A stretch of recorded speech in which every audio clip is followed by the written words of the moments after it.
Hi guys, welcome to part two of getting to know me and why I actually started this channel. Um, I know what the question is, right? Why now? Why start the YouTube now? So I'm just because I know, my intro was not like I didn't bring more of myself into it. And I'm going to share now why.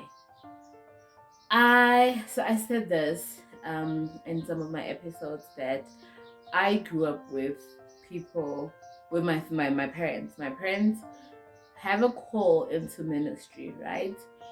So basically they're active people within the ministry, right? And what that means is that I am my life is always out there.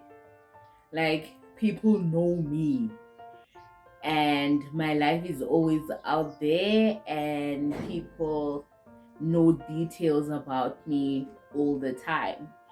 What that also means is that I grew up with an audience, if I can put it that way. I don't know if that makes sense, but I grew up with an audience, right? So, unlike that child who goes to school and goes back home and no one is, in their business like that, for me, it's different. For me, it's that people know me because I grew up with an audience, right?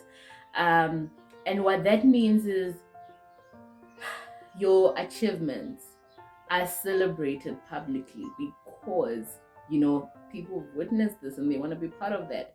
But also it means that your mistakes are seen by a lot of people, being in the public eye all the time. And so I felt while growing up, I felt like I wanted to have certain pieces of me, certain parts of my life um that are undisclosed, right? I didn't want to grow up with an audience. And now, when God was like, hey, I YouTube, I'm like, wait, no.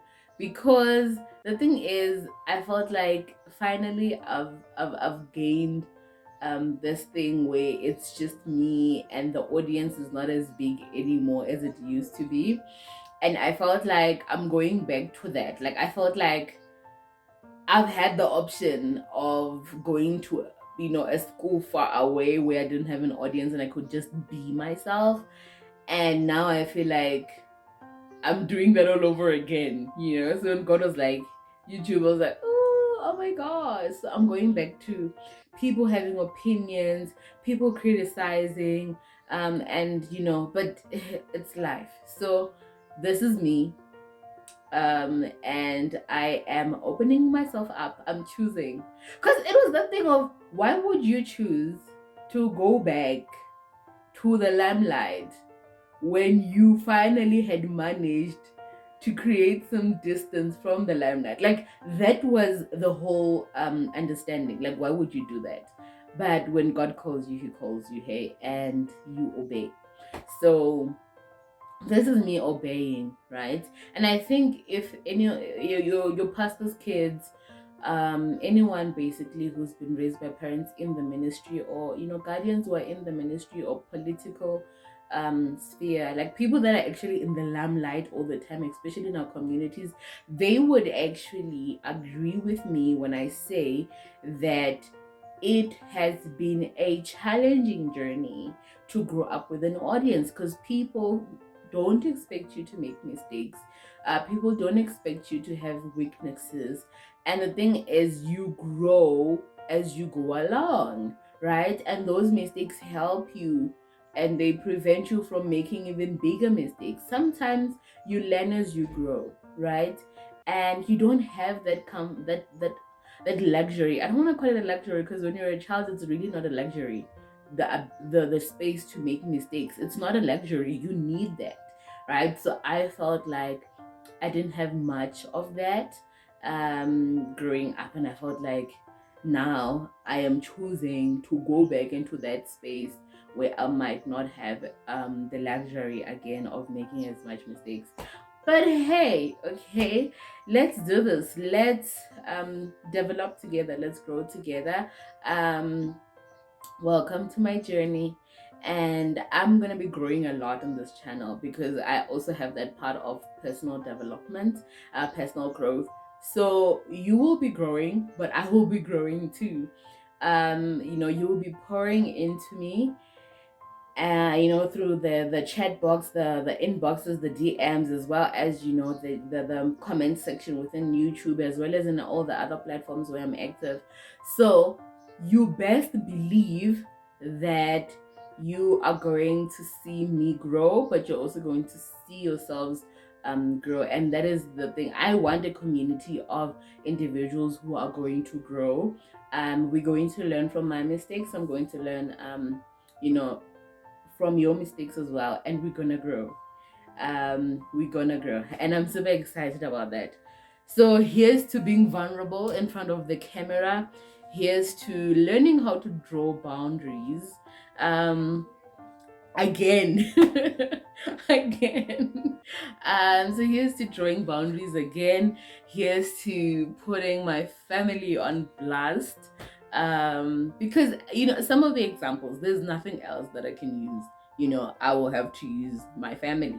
And it's the same as when my especially my dad. My mom does not do this, but my dad, right? There will be times when he mentions my name, and like something will happen. I'm like, this is gonna be used in a sermon. Like, when something happens and you're like, this is content for a sermon, and it will be mentioned in a sermon. Like, that is what that is how growing up for me felt like. And it was like, oh my gosh, if I do this is actually going to go into a sermon. And best believe sometimes it did go into a sermon. So now, some of the things that will be happening in my personal life, I'll be giving examples of them right here. So it's like, for my family, I love y'all so much, but it's gonna get real, right? My little sister, I apologize. My parents, I apologize. Cousins, siblings, uncles, aunties, I apologize in advance. But I'm gonna put y'all on blast sometimes, just for lessons learned, and so that we can grow. So that is it. Why I started only now. The part about obedience is that God calls you to things where it's that thing where that ocean song. It's waters that are deep, and you don't know how deep they really go. And you feel like the uncertainty. Some of us need the certainty. Like, I'm that person. Even if you come with a plan, I'm that person. Like, okay, how is it gonna happen? When is it gonna happen? What is the outcome we are trying to achieve here? I'm that person, right? So even in my life, when God tells me something, especially if it's beyond the borders, especially if it's beyond my comfortable zone, which is usually most of the time, I will be there like, what is this gonna cost me? I will calculate the cost. I will be like, this means 1, 2, 3, 4, 5. This means I might not be able to do 8, 9, 10, 11, 12. I'm that person. But we are here for it. We are here for change. We are here to grow together. I'm thinking maybe 2, 3 years down the line, I'll probably share something here. And then 10 years later, I'll be like, oh guys, I once said this in my channel. I'm sorry, I actually am saying this now, so whatever. We grow, and that is it. So sometimes I will say things and then go back and say, hey, I think I was wrong with that, because I will be learning, right? So this is gonna be a place where I learn and grow. Also, I just want to say thank you so much for staying in, for subscribing, for just being part of the Chronicles community. I know we're gonna grow together. I know it's gonna be absolutely amazing, and thank you so much for joining the journey. And yeah, see you in my next video. Bye.